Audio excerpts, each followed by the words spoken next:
बिस्मिल्लाहिर्रहमानिर्रहीम। अस्सलाम वालेकुम प्यारे व्यूवर्स एंड यूट्यूब फैमिली, उम्मीद करती हूँ आप खैरियत से होंगे।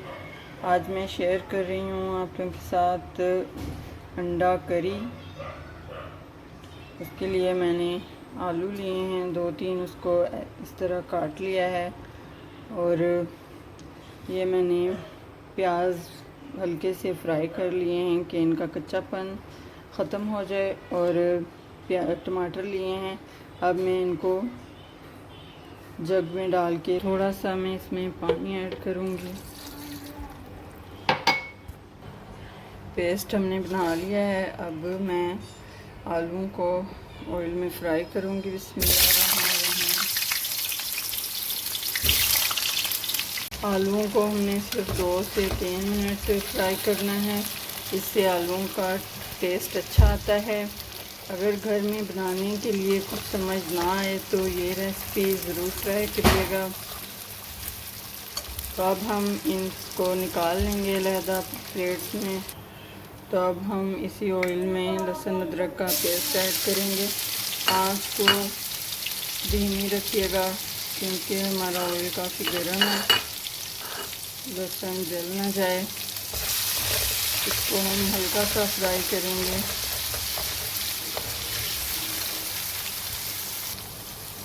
अब इसमें टमाटर और प्याज का पेस्ट, साथ ही इसमें मसाले ऐड कर देंगे।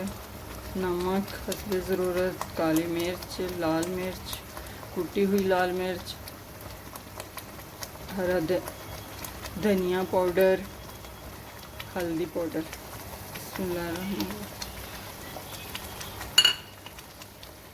आप अपने टेस्ट के हिसाब से ऐड कर सकते हैं। मसाले की हमने भुनाई कर ली है। अब हम इसमें आलू ऐड कर देंगे जो हमने फ्राई करके रखे हैं। मैंने इसमें से आलू निकाल लिए हैं फ्राई करके, क्योंकि मुझसे ज़्यादा डल गए थे। तो फ्राई करके निकालने से ये है कि आलू सुबह तक पड़े रहेंगे, सही से वो ब्लैक नहीं होंगे। इसलिए मैं उसको फ्राई करके निकाल के फ्रिज में रख दूँगी। आलू तो हमारे पहले से ही फ्राई थे, इसलिए हमने इनको ज़्यादा फ्राई नहीं करना। अब मैं इसमें पानी ऐड कर दूँगी। अब इसको कवर करके हम जब तक हमारे आलू पक नहीं जाते तब तक हम इसको पकाएंगे। तो दूसरी तरफ मैं अंडे बॉयल कर लूँगी। अंडों में नमक लाजमी उबालते वक्त ऐड करिएगा, फिर छीलने में आसानी होती है।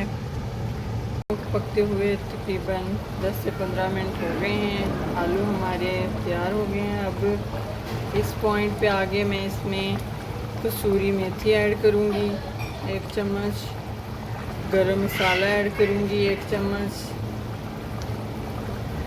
और कढ़ाई गोश्त मसाला 1 चम्मच ऐड करूँगी। सालन हमारा तैयार है। अब मैं इसको डिश आउट कर लूँगी।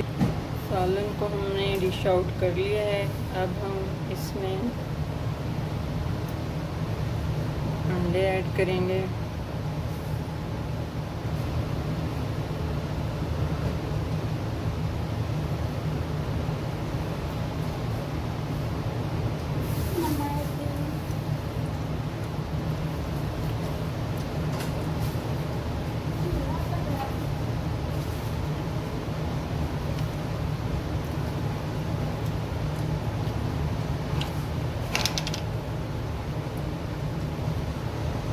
अगर मेरी आज की रेसिपी आप लोगों को पसंद आई हो तो दोस्तों में ज़्यादा से ज़्यादा शेयर कीजिएगा। बेल आइकन के बटन को प्रेस कीजिएगा ताकि मेरी आने वाली वीडियो आप तक पहुंच सके। अपनी दुआओं में मुझे याद रखिएगा और अपना ख्याल रखिएगा। अगली रेसिपी तक इजाज़त चाहती हूँ। अल्लाह हाफ़िज़।